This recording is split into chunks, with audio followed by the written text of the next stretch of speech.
Okay, let's dive into this. We're going to unpack a really fascinating and honestly a thorny topic. Famous witches in history. It's a huge topic. Yeah, And the word witch itself is so charged. it really is. Its definition has just completely shifted over the centuries. I mean, it's been a word that meant pure terror, a weapon to silence people, and now, today, it's often a badge of power. And that shifting definition is, well, it's the key to this whole deep dive. When we look at the people history has labeled witches, we realize pretty quickly they were often healers or mystics or Or just women who lived outside the box. exactly, women who lived outside these incredibly rigid societal expectations. So our goal is to explore the real stories behind the accusations and the legends. Right. For you, the listener, we want to unpack how these figures are basically a mirror reflecting society's ongoing, really complex relationship with power, fear, and the sacred. And I think we have to start where that word witch was used purely as a weapon. The Salem Witch The Trials. Salem Witch Trials of 1692. It's the most infamous example of injustice, certainly in American history. Oh, absolutely. And the scale of it is just horrific. You're talking over 200 people accused, Oh. 20 executed. And it's so important to stress these were not practitioners in any kind of modern sense. They were victims. Victims of a really toxic mix of religious zealotry, social tension, just pure hysteria. So let's talk about some of the specific figures because their stories really show how the system worked. It wasn't just about targeting outsiders. No, it targeted vulnerability and respectability in almost equal measure. You can see the whole spectrum through, say, 3 key people. Okay. First, you have to talk about Tituba. She was an enslaved woman, and her coerced confession. Well, it basically gave the authorities the blueprint for the entire hunt. She gave them the vocabulary for the panic. Exactly, the vocabulary. She fed them the sensational details they were craving, which legitimized the whole thing. Terrifying. And then, on the other end of the spectrum, You have someone like Rebecca Nurse, yeah, an elderly, respected, really devout woman in the community. Her execution shocked people. It was a moment where even supporters of the trials had to step back and question the sanity of what was happening. And then there's maybe the most stubborn example of resistance, Giles Corey. Oh, his story just highlights the sheer brutality of the legal system they were using. He refused to plead. Not guilty, not innocent, just nothing. Why was that so significant? Well, under the common law they were using, if you didn't enter a plea, you couldn't be formally tried. So the punishment for that it was called peine forte et dure, Which means being crushed to death under heavy stones. unbelievable. He chose that death over validating the court. He did. And it makes him this enduring symbol of resistance against that kind of oppression. Their stories altogether are just this powerful, awful reminder of what happens when fear and misogyny get weaponized. So Salem was driven by this colonial religious panic. But if we cross the Atlantic to 17th century France, we see something different. Witchcraft gets tangled up with high-stakes politics. Oh, yeah. This brings us to the absolutely spectacular case of Lavoisier Catherine Montvoisin and the affair of the poisons. This is so different because she wasn't some isolated figure. She was running a business in Paris. A very lucrative one. She was a fortune teller. She sold love potions. And allegedly, she was a professional poisoner. And her clients were? The highest levels of the French nobility. Most famously, Madame de Montespan, the mistress of King Louis XIV. So this wasn't really about devil worship then. It was political. It was weaponized accusation at its absolute finest. When the scandal broke, the stories were sensational black masses, infant sacrifice, you name it. It sounds like a political purge. That's exactly what it was. Lavoisin's execution and the huge investigation that followed, it was the perfect way for King Louis to clean house, get rid of his enemies, and show everyone that he was the absolute moral authority. It was a morality play, but for political gain. Precisely. Okay, so that shift from being a victim to a figure who actually wielded or was perceived to wield real power, that brings us to mythology. Yes. To the archetypes who really shaped how we even think about magic and female autonomy. And we have to start with one of the earliest, right? The Greek enchantress, Circe. Circe is fundamental. From Homer's Odyssey, she's probably one of history's first major magical women. She's a master of herbs, of transformation magic. And she lives alone on her island. She answers to no one. Exactly. Total independence. Okay. And her most famous act, turning men into pigs. It's one of the most powerful metaphors in all of literature. It is, because it speaks directly to this ancient fear of the autonomous woman.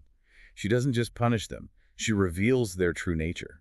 She holds a mirror up to Odysseus' crew. But she's not just a villain. That's the key part of her story. No, not at all. Ultimately, she's a teacher. She gives Odysseus the crucial, forbidden knowledge he needs to continue his journey.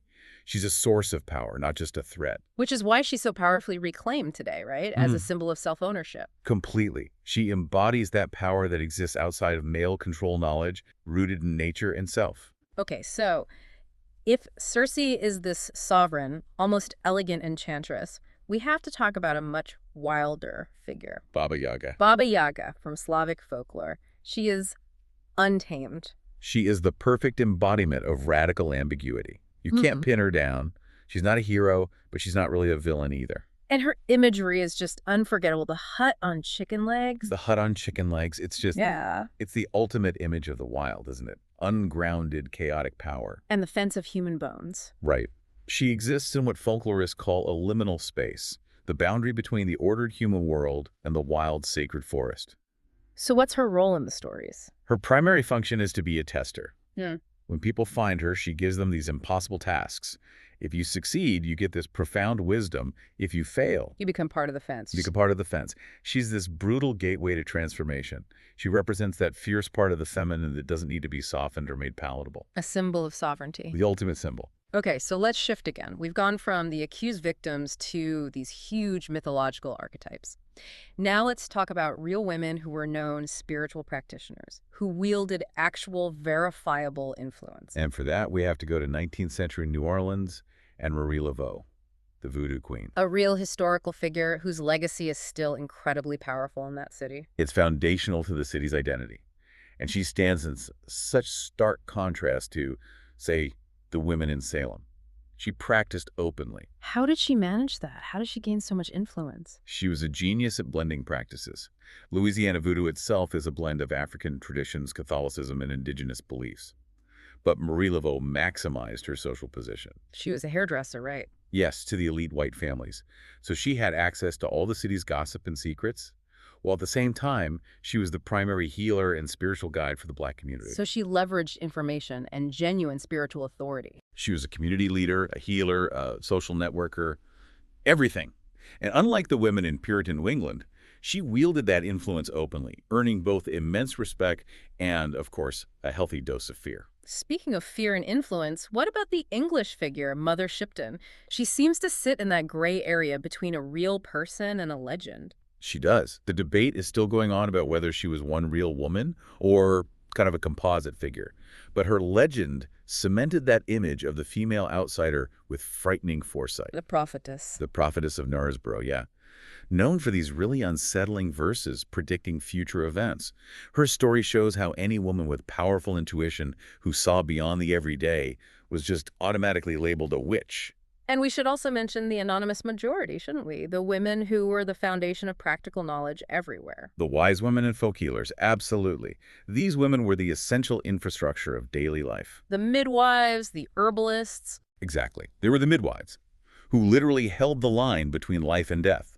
The herbalists, who had the only medicine available to most people.